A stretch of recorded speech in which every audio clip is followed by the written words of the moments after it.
Rise of the Tomb Raider is oftentimes considered one of the best or the best Tomb Raider ever made. When it came out, it received critically better than any other Tomb Raider game, perhaps only tied with Tomb Raider 1, and it sold almost 12 million copies, the second best-selling Tomb Raider game, only after 2013. But some old fans still hated the game, calling it too far from a Tomb Raider game. So is that true? And if so, how good is Rise of the Tomb Raider? Should all fans give the game a try? I'll answer all of that in this video. But before that, I recommend that you see my older Tomb Raider videos just to be in touch with this franchise thus far, or at least watch my 2013 reboot video, since I'll compare it to these games a lot. But be reminded that I'm not gonna hate on this game. Some of you OG wants me to. I'm sorry, but this is the second game after the reboot. If you're not used to it and you want the series to be so much like the OGs, this game will not deliver. After all, this is equal to 2013 reboot. I would love to judge the game by itself only and not what I expect from it, even if it's called Tomb Raider. I played it with the mindset that I'm here to enjoy it and not make a political statement about it. But it sure does have some nice surprises to OG fans. Alright, bring cover something? Let's go.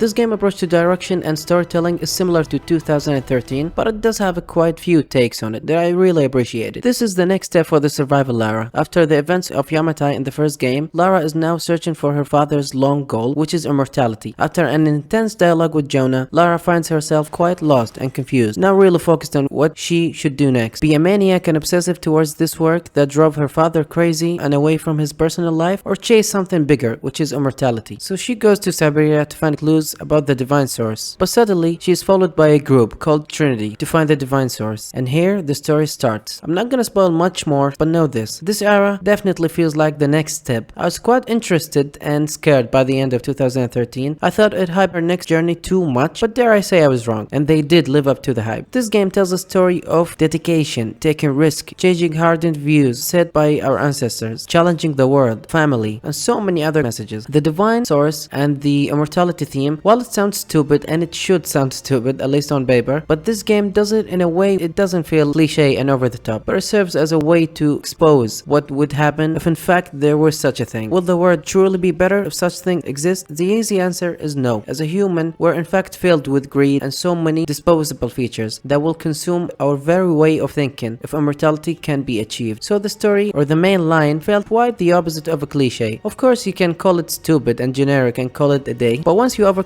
that cheap feeling of it all and wonder for real what will happen to us if there was such a thing, you'll feel the importance of telling that kind of story. Lara is of course now much stronger than before and closer to finding her goals. She is determined and forced to be reckoned with. She showed strength and charisma and heroism when it was needed, and she showed empathy and weakness and softness when it was needed. His end is near. No, he can't die. I prefer this Lara over any Lara in the past games. However, all these games, and I still don't think Lara Croft is really a special character. I don't fancy her to go toe to toe with the greatest of video games. But she is well done in this game. Other characters like Jonah and Jacob are a bit unfocused and bland and one-dimensional. While yeah, they say some cool stuff and much needed advices from time to time, but I still find them overall to be not on the same level as Lara in a noticeable way. Some are straight out cliche, and may I call it almost bad, like Constantine, while other characters like Anna show some depth and character conflict quite well, but overall nothing very stupid, just could have been better. The story in this game is driven by events, and I do appreciate the pacing of these events. Almost there were always something to look forward in the story to do. The game almost never felt out of focus, and when it did, it was for like what, 1 or 2 missions in the valley. These Tomb Raider games are always, since the first one, fascinate me with the adventure and solving the story's complicated puzzles one by one. The direction doesn't take a break either. It was well intact with the story. You can see how much money was spent developing such a game, all the way from great voice acting and cast to how big and massive the escaping sections are. Though I find these sections are a bit over the top and too much Call of Duty like, and sometimes it's a bit sudden, like it happens out of nowhere, but I do enjoy them for what they are. The scary entities in this one are great, while not as scary or as fascinating as the 2013's one, but definitely still stands as a good and special point to this franchise. So a very good story overall, could be a bit stupid sometimes and can annoy some with some quite abusive cliche and moments that will make you say, what the f is this? Why are you letting her go like this? But overall, one of the best this franchise has to offer, perhaps even better than the previous one. Alright, let's take it easy here.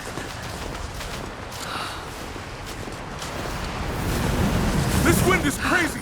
Graphically, words cannot describe how amazing this game looks. I found myself staring at the screen for quite some time in this game, over and over and over. I said in this previous game that the game felt less diversified than before, and I mentioned that I understand since it was based on one island. Rise of the Tomb Raider made me think otherwise. This is one of the most diversified this franchise have ever looked. You get snow, complete wilderness, green valleys, deserts, magical cities, and so much more. Seriously, I gotta give it to the devs. Making these types of things is hard. Making them make sense in one place is even harder. Not all the location look good, but the characters models are too. Like, oh my god, do characters look amazing in this game. Lara have never looked any better, with one of the most realistic models in its time, and even now, dare I say. So are other characters like Anna and Constantine. Attention to detail in the snow and how the game feels when it rains and sunstorms are inspiring even in today's standards. Honestly, if this game was released yesterday, gamers wouldn't have a problem with it. By far the best thing in this game, and evidently so. So well done, extremely well done. And here are your claps.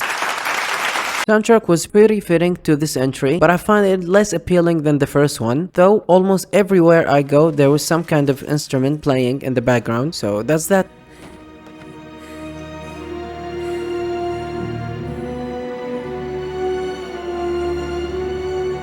Now moving into something that this game does even better than the story.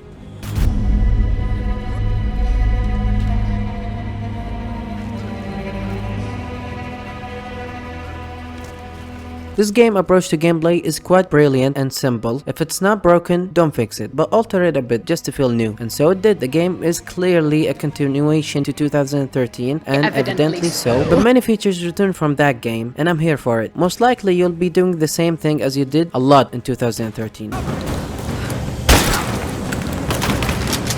It's not very different from before, except it's better, much better, and much wider, and more gore to be found. Enemies felt less bullet spongy, and my weapons felt stronger than before. The most noticeable difference is the amount of weapons that you have. The first game only had like what, 4 weapons with only one alternative use, while Rise of the Tomb Raider quadrupled that number, not including the DLC weapons. I appreciate that you have more types of arrow, poison arrow, fire arrow, explosive arrow. Nice, really nice. Stealth is back, and it is again great and satisfying. Not perfect, and I would throw more enemies in a game that depends that much on gear, but satisfying enough for that matter. Plus, in stealth, you can see whether enemies can be seen when you kill them or not. Lara usage of weapons and knives are deadlier than before, and I'm here for it. At one point, I was swimming and hunting down enemies one by one from a small hole in freezing water, straight out of Splinter Cell, and I can't tell you the feeling that I got doing that. But the most annoying thing which prevented me from utilizing my enjoyment during the combat sections is the sensitivity. For some reason, this game and Legend in my PC does a weird thing when you aim, and that is aiming starts slow and then suddenly it becomes fast, and sometimes it just slow, other times it just fast. Very annoying, and I got no fix for it. For the record, I'm playing on Epic Store. Anyway, you have new features in the environment, and that is you can pick up stuff like bottles or cans, and you can modify them to use Molotov for the glass or grenade for the can. Cool stuff, but to be honest, I didn't use them much often since the game felt fairly easy. So that's the combat. When it happened, I was thrilled through and through. Moving into the bread and butter of Tomb Raider games. So much like the first game, they focus much more on platforming being impressive rather than challenging. At this point, I'm used to that change, and I quite welcome it. It's cool, and many moments, especially in the very first level, I was quite impressed by some of the moves and how this engine handles it perfectly. Climbing trees is now an option, and Lara is a bit heavier and less floaty than the first game, and that was quite needed to give your moves more weight to them. One of the best additions is of course the arrow climbing. Amazing concept. I wish the game had more stuff like that. It does have some useless platforming here and there, but overall you would either have a bit of a challenge or a lot of impressiveness, so I'm happy with it. One of my main critique about the first game was how easy they made a core element in this franchise. That sluice gate is holding the water back. I wonder if I can lift it. This game featured much more needed improvements towards the puzzles, and I'm quite impressed by how great they were. They made quite the use of the whole rope mechanic, which is great and finally utilized well. There was this puzzle in the sewers of the Soviet installation, which you had to open the water levels by using explosive to one of the main sources of water. Quite brilliant, and this game showed me that the team still got it. There are some other puzzles that I'm gonna touch on later when we talk about the tombs, but hear this. Rise of the Tomb Raider puzzles are puzzles you will do 100%. 100% with no need for YouTube and stuff, but they will make you think and give you quite the satisfaction when you do them. And they are mostly not only one thing that you have to do, no, it's much more than that, and I wished for God that this girl would shut the up and let me do my puzzle in peace. That door, it's holding water back. Seriously, stop giving away the puzzle, you dumb piece of human. Stuff like that really pisses me off and makes me want to just use gasoline and piss on this game approach to puzzles. To sum it all up, I do like them very much in fact, but again, I feel like they could be a bit harder, not a lot since I don't want another Tomb Raider 3, but just a bit harder to satisfy us old game fans of this franchise. Traveling is much more relieving in this one. Lara can finally run now. I find most places to be easy to maneuver around them. Lara is fast and easy to control, and I admire how most moves are impressive as well as being fast. You have this rope which I'm very grateful for since it saved me from quite nasty falls when my brain goes 404, and you have the same tool from the previous game which lets you use the rope faster. All in all, a very unique world traveling, an easy one at that. However, the maps still might be confusing since you don't know which floor you are on or whether that path gonna lead you to where you want to go or not, but that wasn't much of an issue, so that's that. Skills are much more than before, like 3 times as much. Look, I don't have enough time to go through every one of these upgrades, but let me tell you that they are some bullshit type of upgrades and skills. Most of them are either useless, like execute enemies with shotgun, or very XP dependent, like get more XP when you kill a squirrel using your dead grandma's walking stick. Sure game, I will do that. Upgrades on the other hand are even more typical, increasing the damage, increase the fire rate, yada yada yada. Look, I don't mind these upgrades in video games, I just hate it when video games just give you half naked weapon and tell you to upgrade it and to making it fire bullets rather than water. It's just unnecessary and time consuming. Crafting is what you expect from crafting. Carry more arrows, carry more resources. Yeah, these upgrades are by far the worst aspect of this game because they are so much and you have a lot of animals and objectives in this game to help you do more of these upgrades. And there are not even enough enemies for you to fully make use of the upgrade system. Sure, it is the most fighting you'll ever do in a Tomb Raider game, but is it enough? No. Outside of the story missions, you almost got no enemies to fight, so honestly these upgrades can go to hell. Alright, I yapped enough about the upgrades and skill system, so let me remind you again. The gameplay in this one is the best in this franchise by far, by offering a well done shooting game and very satisfying puzzles which need a little more time in the oven that felt like tremendous improvement compared to 2013, and of course a very satisfying Lara to control. This gameplay should be studied, and honestly it's too bad you can't utilize the upgrades and skill in place crowded with enemies since this game focused that much on it. Now moving into a great thing from this game and from the previous game.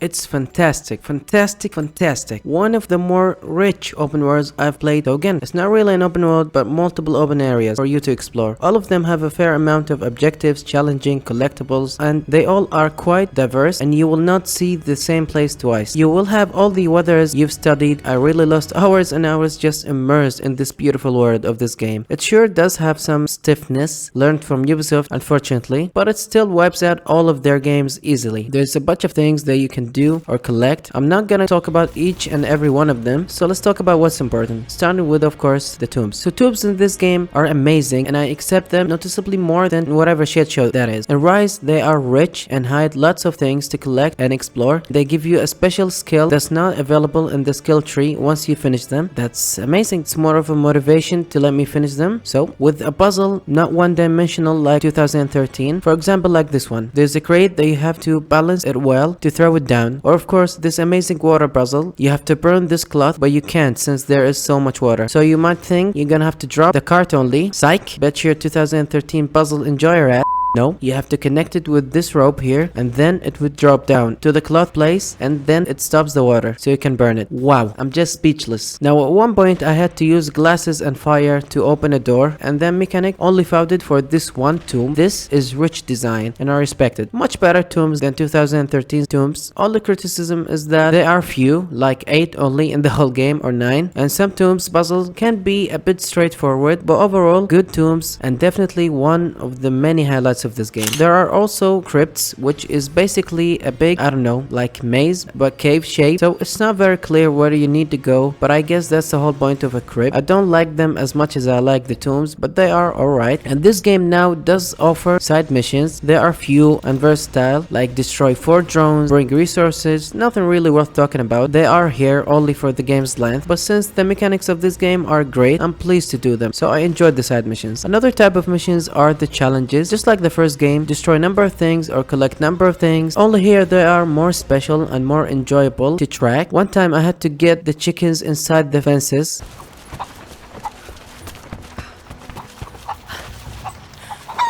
How great is that? Other time I had to lift these things that I don't know what they call them, both in Arabic and English, but you had to lit them on fire. Amazing. Definitely a step forward in terms of challenging. Of course, there are some bullshit ones, like the one where you have to jump over the edge. They are hard to find and I never managed to start the mission without the help of YouTube. There are of course collectibles. Documents and relics are way too many. I had listened to half of them and then I stopped once I figured how much time they wasted, and I wasn't really into them that much. I'm not gonna repeat myself since I talked about them quite much on 2013 video, but I don't fancy reading in video games, not even the better designed one like Tomb Raider 2013 or Rise. What I do like is the murals. So pretty much in Rise you have the translation levels in 3 different languages: Mongolian, Russian, and Greek. So the murals are things that you have to read to give you loot, location, or history. Great things, really. I find the collectibles in Rise way too many for the scale of this game, but I enjoyed collecting them. But let me tell you how this game makes exploring its world very special, and that is, my friends, you don't have millions of things displayed on your minimap. No, you got to have these explorer bags or ancient murals to help you find collectibles locations. Small things like that affect enough to keep me wanting to do more, and I don't feel like it's worth. As far as I'm concerned, this is one of the best open worlds in recent memory, and I was definitely addicted to it. One time I played it for like what, 8 hours straight or something. Well done, Crystal. Deserve the applause for this one.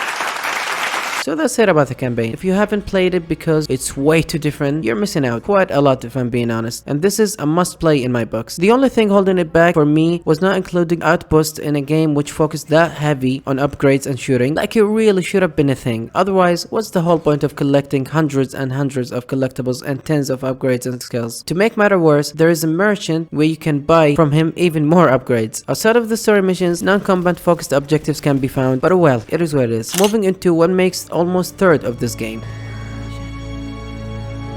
Got to get out of here. There is a truth behind it. Alright, we have 4 different DLCs. Let's start with what's more important. No, don't do it, please. Someday. You'll understand.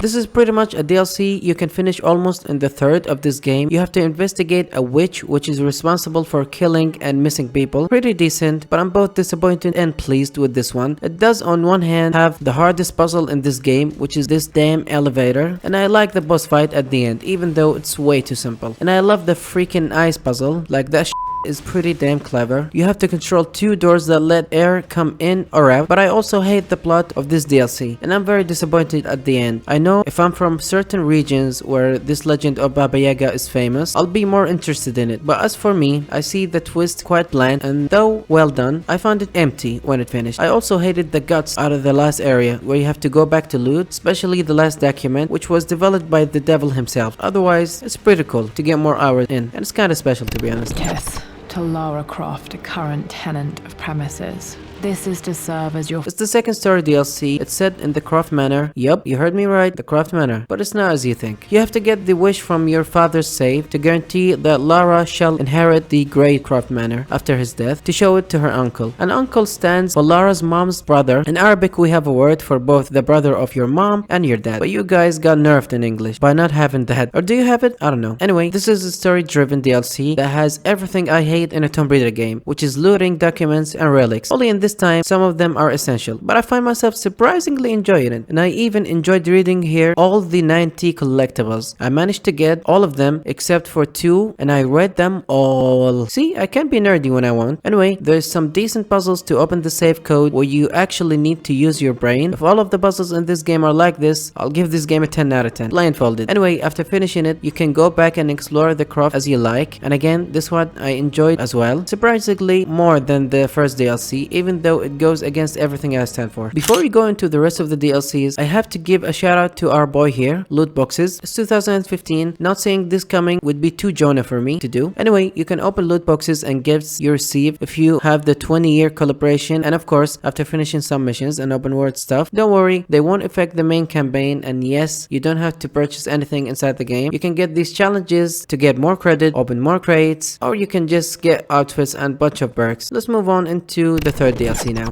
Down there. Poor vision, but they can definitely hear me.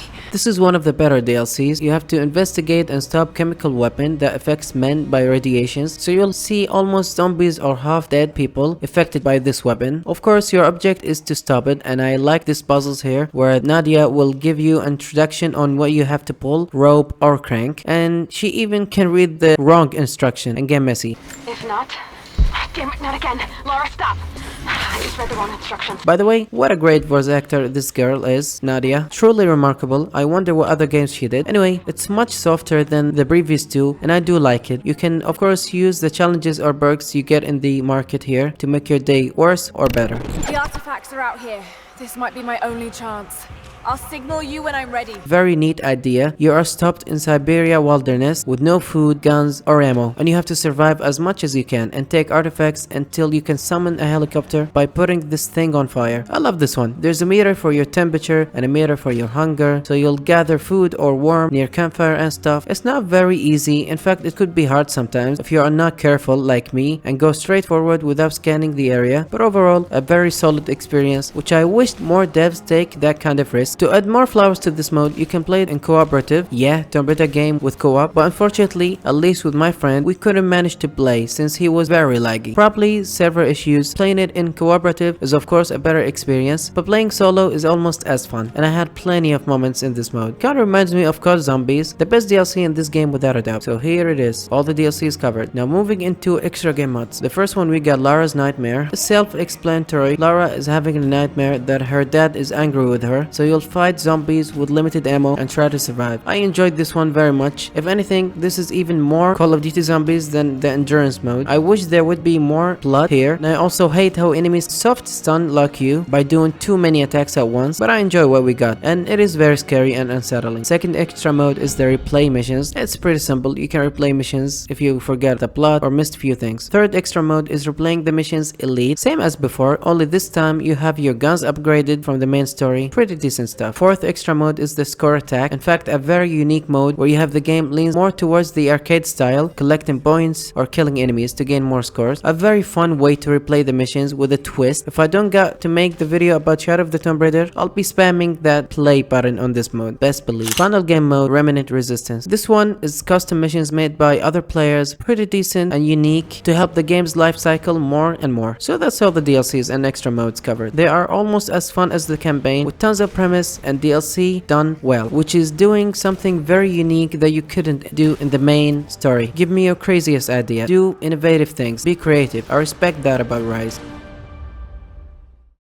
So that's it. Rise of the Tomb Raider is a tremendous game. I want that if you accept the changes and the series is not going back to its root, it can be an amazing game. Thank God I managed to do that, and I had a time of my life with it. If anything, this might be top 3 games I have covered on this channel so far. A well-deserved sequel that do everything to both build on the previous one and improve on every single aspect, which is quite impossible to do. Puzzles and shooting have never felt any better. Gears and platforming is impressive, while the presentation does have its fair share of cliche and flaws, but it's well written and will keep you interested in what the game tries to tell. And the powerhouse DLCs and extra modes that you can spend a fair amount of time with them without getting bored. If anything, this is by far the best one in this franchise, and at least top 5 or top 7 games in 2015. It deserved all the praise it gets, plus some more. This game took me 21 hours and 32 minutes to finish without the DLCs, and that's 100% completion, and 29 hours and 28 minutes to finish with all the DLCs and extra modes. And I could do a bit more with no problem, most of which were extremely fun and quality time. This is my longest video for a reason. Just like 2013 and Legend, this game is massive, so there are quite too much to uncover. So this video will take a lot of time to come out to YouTube. It's because I took a lot of time editing and playing it. Thank you so much. If you guys stick to the end, you guys are truly wonderful. Make sure to check my other Tomb Raider videos. That has been it. Take care.